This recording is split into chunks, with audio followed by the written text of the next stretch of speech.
Hello student, मैं अतुल धाकड़ YouTube के इस चैनल पर आज बात करूंगा थ्योरी ऑफ मशीन सब्जेक्ट के एक और मोस्ट इंपॉर्टेंट टॉपिक के बारे में जो कि यूनिट थर्ड से है। जैसा कि बीई के अंदर इसे हम यूनिट थर्ड के अंदर स्टडी करते हैं और डिप्लोमा के अंदर अलग से एक यूनिट है ये जिसका नाम है गियर ट्रेन। तो इस पर ऑलरेडी मैंने आपको 2 वीडियो लेक्चर अपलोड कर रखे हैं। पहले वीडियो लेक्चर मैंने आपको बताया गियर ट्रेन होता क्या है और उसके टाइप्स जो है वो टाइप्स डिफाइन किए। देन सेकंड वीडियो लेक्चर मैंने आपको बताया कि सिंपल गियर ट्रेन क्या होता है, उसका अरेंजमेंट, देन उसका स्पीड रेशो कैसे निकालते हैं, देन ट्रेन वैल्यू जो है वो हम कैसे निकालते हैं। आज का जो हमारा टॉपिक है इसका नाम है कंपाउंड गियर ट्रेन जो कि सेकंड टाइप है। तो it is also a very important types of gear train जो कि आपके गेट में या मैं बात करूँ आपकी यूनिवर्सिटी एग्जाम में इस पर बेस्ड न्यूमेरिकल प्रॉब्लम पूछते हैं। तो और न्यूमेरिकल प्रॉब्लम इसके जस्ट वाले वीडियो लेक्चर में आपको डिस्कस करूंगा कंपाउंड गियर ट्रेन का। तो अभी तक अगर आपने मेरा यूट्यूब लेक्चर सब्सक्राइब नहीं किया है तो सब्सक्राइब कीजिए, अपने दोस्तों के साथ शेयर कीजिए और कमेंट करना ना भूलें। और आपको अगर कोई भी क्वेरी है स्टडी से रिलेटेड तो आप मेरी ईमेल आईडी atuldhakar25@gmail.com पर आप जो है मुझसे पूछ सकते हैं जो भी आपको प्रॉब्लम है। तो बात करते हैं आज के टॉपिक के बारे में। जैसा कि गेट के अंदर या मैं बात करूं आईएएस के अंदर उसके पॉइंट ऑफ व्यू से बहुत इंपॉर्टेंट टॉपिक है। तो कंपाउंड गियर ट्रेन होता क्या है और उसके बाद इसमें अरेंजमेंट कैसे होता है, इसकी ट्रेन वैल्यू कैसे निकालते हैं, देन इसके अंदर हम जो इसकी स्पीड रेशियो है वो कैसे निकालते हैं, इस चीज़ को समझेंगे। अ कंपाउंड गियर ट्रेन में हैव 3 क्राइटेरिया। जनरली जो कंपाउंड गियर ट्रेन होता है इसमें 3 मोस्ट इंपॉर्टेंट टाइप्स के क्राइटेरिया होते हैं। उन चीज़ों को आपको समझना पड़ेगा, इसकी पहचान करना पड़ेगी। At least 2 or more gear share the same shaft. तो जैसा कि अभी तक हमने समझा कि सिंपल गियर ट्रेन होता है उसमें हम एक गियर पर या एक शाफ्ट पर एक गियर का अरेंजमेंट करते हैं और इसे नंबर ऑफ पैरेलल में हम क्या करते हैं सीरीज में शाफ्ट का अरेंजमेंट करते हैं। लेकिन इसमें क्या होगा, ये कंपाउंड गियर ट्रेन में ये एक शाफ्ट है, एक शाफ्ट पर आप यहाँ पर एक गियर लगा सकते हो, दूसरा गियर यहाँ पर लगा सकते हो, तीसरा गियर लगा सकते हो।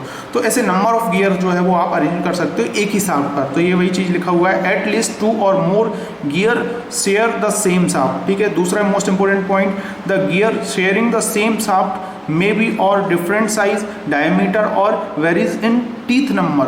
तो जो आपने नंबर ऑफ जो गियर्स लगा रखे हैं एक ही शाफ्ट पर, उनके साइज जो है वो अलग अलग साइज के हो सकते हैं, उनका डायमीटर अलग हो सकता है और उनके ऊपर जो टीथ हैं उन पर नंबर ऑफ टीथ जो है वो भी अलग अलग हो सकते हैं। किसी पर 30, किसी पर 20, किसी पर 10, ऐसे नंबर ऑफ टीथ हो सकते हैं। ठीक है। तो कंपाउंड गियर ट्रेन समझ में आ गया होगा कि मतलब एक ही शाफ्ट पर आप नंबर ऑफ और ज़्यादा जो है गियर का अरेंजमेंट कर सकें। और the same shaft sharing gear are rotating at the same speed as they are on same shaft. तो अगर आप मैं इस शाफ्ट के बात करूँ, इस शाफ्ट पर आपको नंबर ऑफ गियर लगा रखे हैं तो ये जो शाफ्ट की स्पीड होगी उतनी ही स्पीड इस पर लगे हुए जो गियर्स हैं उनकी होगी। तो ये वही चीज़ बोल रहा है। तो 3 मोस्ट इंपॉर्टेंट चीज़ें हैं इसके अंदर। पहला है एक ही शाफ्ट पर आपको 2 या 2 से ज़्यादा गियर का अरेंजमेंट होगा। दूसरा, ये जो गियर्स का अरेंजमेंट है वो डिफरेंट साइज़ के हो सकते हैं, डायमीटर के हो सकते हैं और नंबर ऑफ टीथ उन पर अलग अलग हो सकते हैं। और तीसरा, ये जो आपका शाफ्ट रोटेट होगा और इस पर जो गियर्स लगे होंगे उनकी स्पीड जो है वो सेम होगी। तो इससे हम एक निष्कर्ष निकालते हैं, a compound gear train as a set of gear which have at least 1 shaft with multiple gear. मतलब एक शाफ्ट पर मल्टीपल गियर जो है वो आपके लगे होंगे, तो इसे हम कंपाउंड गियर ट्रेन बोलेंगे। अब मैं यहाँ पर एक डायग्राम की मदद से आपको समझा देता हूँ। जैसा कि आप देख रहे होंगे यहाँ पर एक गियर ये लगा हुआ है, ये जो बीच में जो लगा हुआ है इसे हम बोलते हैं compound gear train. Compound gear train मतलब ये जो शाफ्ट है इस शाफ्ट पर एक गियर ये लगा हुआ है, एक गियर ये लगा हुआ है। ऐसे हम 4, 5, 6 जैसे नंबर ऑफ गियर्स जो है आप इसमें लगा सकते हो एक ही शाफ्ट पर। इस बीच वाले को हम कंपाउंड गियर ट्रेन बोलेंगे।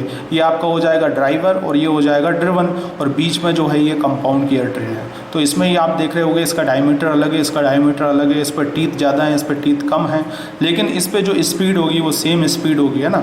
जिस डायरेक्शन में ये घूमेगा उसी डायरेक्शन में आपका इस टाइप से घूमेगा। तो इस चीज़ को आपको ध्यान में रखना है कि किस हिसाब से जो है हम इनका अरेंजमेंट करेंगे। तो कंपाउंड गियर ट्रेन इसी टाइप का गियर ट्रेन होता है। तो इसको हम डायग्राम की मदद से और समझ लेते हैं। यहाँ पर जैसे कि ये नीचे एक डायग्राम है जिसमें मैंने नंबर ऑफ गियर्स का अरेंजमेंट कर रखा है। तो यहाँ पर जो है यहाँ पे देख रहे होगे आप, ये जो है आपका पहला गियर, उसके बाद यहाँ पर एक्सिस मैंने इसकी सेम बना रखी है। ये जो पहला गियर है इसके साथ कॉन्टैक्ट में दूसरे गियर के साथ में, ठीक है।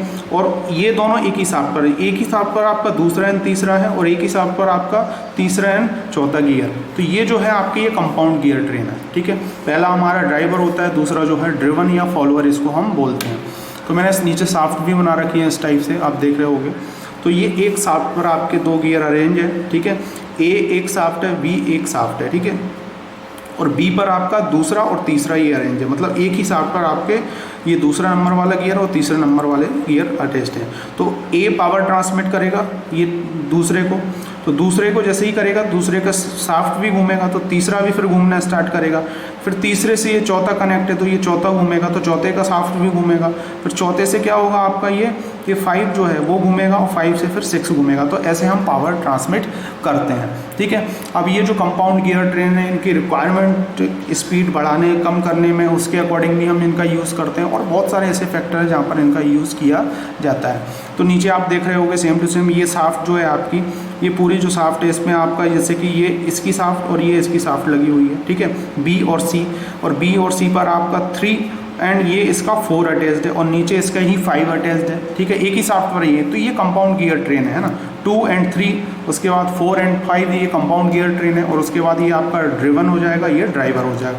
तो इस टाइप से इसको हम अरेंज करके रखते हैं। एक ही शाफ्ट पर नंबर ऑफ गियर जो है उनका अरेंजमेंट करना जो होता है उसे हम कंपाउंड गियर ट्रेन बोलते हैं। तो होप आपको समझ में आ गया होगा compound gear train and simple gear train में क्या डिफरेंस है। सिंपल गियर ट्रेन में अगर मैं ये बीच वाले ये पोर्शन हटा दूँ, ये गियर्स, और फिर इनको एक साथ अटैच कर दूँ तो सिंपल गियर ट्रेन बन जाएगा। लेकिन अगर हम जो है एक ही शाफ्ट पर number of gear train arrange करें और पावर को ट्रांसमिट करें तो उस हिसाब से जो है इसको बोलेंगे कंपाउंड गियर ट्रेन। तो जैसा कि यहाँ पर आप देख रहे होंगे इस टाइप से रोटेट कर रहा है ना, इसने इसको मोशन दिया, इसने इसको मोशन दिया तो ये घूमना स्टार्ट हुआ, इसके साथ में ये अटैच्ड है तो ये घूमेगा, ये इसको मोशन देगा। तो ऐसे नंबर ऑफ पावर ट्रांसमिट करते हैं और इसे हम बोलते हैं कंपाउंड गियर ट्रेन। अब इसके लिए हम स्पीड रेशो और गियर रेशो जो है हम निकालेंगे। तो जैसा कि आपने गियर देख लिए होंगे, gear 1 is driving gear mounted on shaft ए, ठीक है, mounted on shaft A shaft पर माउंट है ये, ठीक है, ये इस टाइप से ये ए शाफ्ट है, इस पर ये माउंट है। उसी प्रकार 2 एंड 3 जो है वो किस पर है, वी शाफ्ट पर माउंट है। 4 एंड 5 जो है वो आपका सी शाफ्ट पर माउंट है, एंड 6 जो है वो आपका डी शाफ्ट पर। तो ये मैंने नीचे शाफ्ट भी बना रखे हैं, ठीक है, सब जो है गियर अपनी अपनी शाफ्ट पर माउंट है। N1 जो है स्पीड ऑफ ड्राइविंग गियर 1 के रिस्पेक्ट में, ऐसे ही N2 N3 N4 जो है इनकी स्पीड होगी वो होगी RPM में। T1 क्या है, number of teeth on driving gear, जो T1 जो है वो स्टार्टिंग का गियर है, और उसके बाद T2 T3 T6 तक जो है आपके लास्ट में चले जाएंगे। तो T6 जो है वो ड्रिवन वाला हो जाएगा, और बाकी बीच वाले जो होंगे ये कंपाउंड गियर ट्रेन की टीथ होंगे और ये स्पीड होगी, ठीक है। अब हम जैसे कि दो के पेयर करके निकालेंगे, और उसके बाद फिर हम स्पीड रेशियो निकालने जा रहे हैं। स्पीड रेशियो के साथ ही हम ट्रेन वैल्यू फाइंड करेंगे, दो के पेयर बनाएंगे, और उसके बाद फिर हम कंपाउंड जो है एक साथ देखेंगे सभी के रिस्पेक्ट में। तो जैसा कि गियर 1 मैच विथ 2, जैसे कि यहाँ पर जो है ये 1 और इसके साथ 2 को मैच हो रहा है तो इसमें पावर ट्रांसमिट कर रहा है। तो इसमें हम निकालेंगे क्या, स्पीड रेशियो। स्पीड रेशियो क्या होता है, स्पीड ऑफ जो है गियर जो 1 है, ड्राइवर जो है आपका, ड्राइवर उसका, और ये नीचे जो है उसके साथ में जो अटैच्ड है 2 उसका। तो ये स्पीड है RPM में, और इसके अपोजिट क्या हो जाता है, T2 जो है इस पर टीथ कितने हैं, और T1 जो है इस पर टीथ कितने हैं, ठीक है। तो इस पे इसके टीथ और इसके टीथ, तो ये अपोजिट रहते हैं नंबर ऑफ टीथ, ठीक है। तो ये हो गया आपका स्पीड रेशियो, जो कि है 1 एंड 2 जब आपस में जुड़े हुए हैं। उसके बाद 3 एंड 4 जब जुड़ेंगे तो उसके रिस्पेक्ट में हम निकालेंगे स्पीड रेशियो N3/N4 T4/T3।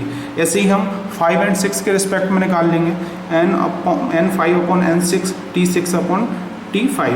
तो ऐसे हम दो के पेयर करके निकाल लेंगे। तो टोटल जो है आपके इस टाइप से दो करके 6 नंबर ऑफ जो है आपके टोटल जो है गियर जो है वो शाफ्ट पर माउंट है। अब इसमें जनरली हम कंपाउंड गियर ट्रेन के रिस्पेक्ट में निकालेंगे तो सभी का निकालना पड़ेगा।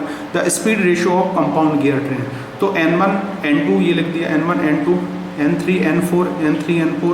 तो यहाँ पर स्पीड रेशियो सबको एक साथ लिख लेंगे N2 करके, और यहाँ पर जो टीथ हैं उनको एक साथ करके लिख लेंगे। तो जैसे कि N1 आपका क्या है, ड्राइवर वाला है, और N6 क्या है, ड्रिवन वाला है। तो यहाँ पर ऊपर आ जाएगा N1 और नीचे आ जाएगा N6, मतलब N1 से लेके N6 तक है इसमें, ठीक है, स्पीड। तो हमने इस टाइप से इसको लिख ली, और उसके बाद ये नंबर ऑफ टीथ जो है उनको ऐसे लिख लिया। तो यहाँ से जो है आप क्या निकाल सकते हो, N1 की स्पीड निकाल सकते हो, N6 की निकाल सकते हो। उसके बाद अगर आपको इन सब की वैल्यू मालूम है तो स्पेशली इनमें से भी किसी चीज़ की निकाल सकते हो। तो ऐसे नंबर ऑफ वैल्यू जो है इनमें से हम निकाल सकते हैं।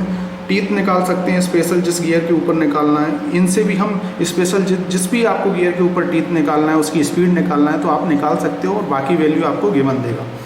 अब इसमें अगर हम और देखें, जैसे कि अगर 2 and 3 जो है वो सेम स्पीड है, यानी N2 और N3 सेम स्पीड से ही रोटेट होंगे। क्यों होंगे? क्योंकि वो कंपाउंड गियर ट्रेन है, जैसे कि आप यहाँ पे देख रहे होगे, ये 2 और 3 एक ही साथ माउंट है, तो ये एक ही स्पीड होगी ना, तो इनकी स्पीड सेम होगी, और 3 और 4 की स्पीड सेम होगी। तो अगर इनकी स्पीड सेम है तो जो है आप जो है N2 और N3 जो है उनकी इक्वल वैल्यू आप रख दोगे, ठीक है। तो वहाँ से वो चीज़ें आपकी हट जाएंगी। तो ऐसा भी आप इसके अकॉर्डिंग इसको कर सकते हैं। अब जो है यहाँ पर देखें, अगर हम स्पीड रेशो, तो जो मैंने अभी आपको लिखा, जो पूरा इस टाइप से ये करके लिखा हुआ है स्पीड रेशो, ये आपका ये है क्या, तो N1 क्या है, N6 क्या है, और ये वैल्यू क्या है। तो N1 आपका है speed of the first driver, और नीचे हो जाएगा speed of the last driven और फॉलोअर, इक्वल टू किसका है, product of the number of teeth on the, ये क्या है आपका, ड्राइवर्स, और ये हो जाएगा आपका, ये सॉरी ड्रिवन होगा, ये ड्राइवर्स हो जाएगा। तो ऊपर जो है ये किसके ऊपर रिस्पेक्ट में है, ये ऊपर जो है आपके ड्राइवर के रिस्पेक्ट में, और ये आपके ये ड्रिवन के रिस्पेक्ट में, ये ड्राइवर के रिस्पेक्ट में, ठीक है। ड्राइवर मतलब जो पावर को दे रहे हैं, ट्रांसमिट कर रहे हैं, और ड्रिवन जो है जो ले रहा है आपका। तो 2, 4 और 6 जो है ये आपके ड्रिवन हो जाएंगे, इस चीज़ को याद रखना, ऊपर ड्रिवन है, नीचे driver. Same to same train value अगर आपको निकालना है, तो ट्रेन वैल्यू कैसे निकाल पाओगे आप, कुछ नहीं है, ये उल्टा हो जाता है। ट्रेन वैल्यू क्या होती है, 1 स्पीड रेशो, ठीक है। तो इसके अपोजिट हो जाएगा speed of the last driven और फॉलोअर, ये ऊपर चला गया और ये नीचे आ जाएगा speed of the first driven, और ये भी सेम टू सेम ऊपर हो जाएगा, टी तो अपोजिट हो जाएंगे। तो ऐसे ही ट्रेन वैल्यू निकाल सकते हो, स्पीड वैल्यू निकाल सकते हो। न्यूमेरिकल प्रॉब्लम में आपको डायरेक्ट यही बोलेगा, और न्यूमेरिकल प्रॉब्लम में इस टाइप से आपको डायरेक्ट इस टाइप का फॉर्मूला भी करना पड़ेगा, समझना पड़ेगा। वो डिपेंड करेगा कि कितने नंबर ऑफ टीथ का अरेंजमेंट है, या कितने नंबर ऑफ गियर्स के अरेंजमेंट है ना, उसके अकॉर्डिंग। अगर 8 है तो यहाँ पर लास्ट में फिर 8 आएगा आपका, और सीरीज़ बढ़े आएगी, तो उस हिसाब से आपको देखना पड़ेगा। तो होप आपको ये वीडियो लेक्चर समझ में आ गया होगा, जिसमें हमने आज कंपाउंड गियर ट्रेन के बारे में पढ़ा, समझा कि इसमें क्या होता है, स्पीड रेशो क्या होता है, ट्रेन वैल्यू क्या होता है, दोनों की मैंने यहाँ पर डेफिनेशन भी लिख रखी है। तो इस पर बेस्ड न्यूमेरिकल प्रॉब्लम अब हम नेक्स्ट वीडियो लेक्चर में समझेंगे, जो कि अब बहुत इंपॉर्टेंट न्यूमेरिकल है, गेट वगैरह में आता है, आपकी यूनिवर्सिटी एग्जाम, डिप्लोमा वगैरह में सब में ये पूछा जाता है। बेसिक से क्वेश्चन है, फॉर्मूले बेस्ड है, ठीक है। तो उसके लिए मेरे आपके ये वीडियो लेक्चर जो है सभी को देखना पड़ेगा, तभी न्यूमेरिकल प्रॉब्लम आप सॉल्व कर पाएंगे। तो thank you for watching this video lecture. आप प्ले लिस्ट में जाके मेरे different number of video lecture जो है उनको देख सकते हैं। जैसे कि मैंने आपको thermal engineering and gas dynamic subject जो है, जो कि पावर प्लांट इंजन का पार्ट है, उसको भी मैंने आपको डिस्कस कर रखा है, जिसमें गैस डायनेमिक्स यूनिट को बहुत अच्छे से मैंने आपको बताया, जो कि इसरो एग्ज़ाम जो होता है मैकेनिकल इंजीनियरिंग के अंदर, उसके पॉइंट ऑफ व्यू से बहुत सारे क्वेश्चंस मैंने आपको डिफाइन किए हैं, तो उसको अच्छे से कीजिए। साथ ही साथ थ्योरी ऑफ मशीन सब्जेक्ट जो है हमारा, ये भी चल रहा है अभी। थर्मोडायनेमिक सब्जेक्ट आपका स्टार्ट कर दिया, इंजीनियरिंग ग्राफिक्स, उसके बाद और भी बहुत सारे वीडियो लेक्चर मैं आपको प्रोवाइड कराता रहूँगा, जिससे कि आप घर पर ही बिना किसी कोचिंग जाए हुए, कोई बिना पैसे इन्वेस्ट किए हुए, फ्री ऑफ कॉस्ट जो है आप गेट, IAS, PSC, साथ ही साथ आपकी यूनिवर्सिटी एग्ज़ाम की तैयारी हिंदी लैंग्वेज में कर पाएंगे। तो अगर आपको कोई भी मुझसे क्वेश्चन पूछना है, इस ईमेल ID पे मुझे कांटेक्ट कर सकते हैं, और आप जो भी क्वेश्चन, जो क्वेरी है आप बता सकते हैं, आपकी जो भी प्रॉब्लम है, अगर आप किसी चीज़ में वीक हैं, जो भी चीज़ें हैं वो चीज़ें डिस्कस कर सकते हैं, नो डाउट, कोई भी प्रॉब्लम हो। तो thank you for watching this video lecture. मिलते हैं नेक्स्ट वीडियो लेक्चर में, इस पर बेस्ड हम एक न्यूमेरिकल प्रॉब्लम सॉल्व करेंगे। देन उसके बाद हम बात करेंगे रिवर्टेड गियर ट्रेन, और उसके बाद planetary gear train. Planetary gear train specially आपको पढ़ना है, जो कि आपके जो एग्ज़ाम है, डिप्लोमा एग्ज़ाम, आपकी BE की जो RGPV एग्ज़ाम है, या फिर मैं गेट की बात करूँ, उसमें क्वेश्चन पूछता ही है। तो thank you for watching this video lecture. मिलते हैं नेक्स्ट वीडियो लेक्चर में, और होप आपको ये सब चीज़ें समझ में आ गई होंगी कि कंपाउंड गियर ट्रेन किस टाइप का है। मैं एक और आपको ये दिखा देता हूँ, तो इसको आप एक बार देख के और समझ लीजिएगा। Thank you for watching this video lecture. मिलते हैं नेक्स्ट वीडियो लेक्चर में।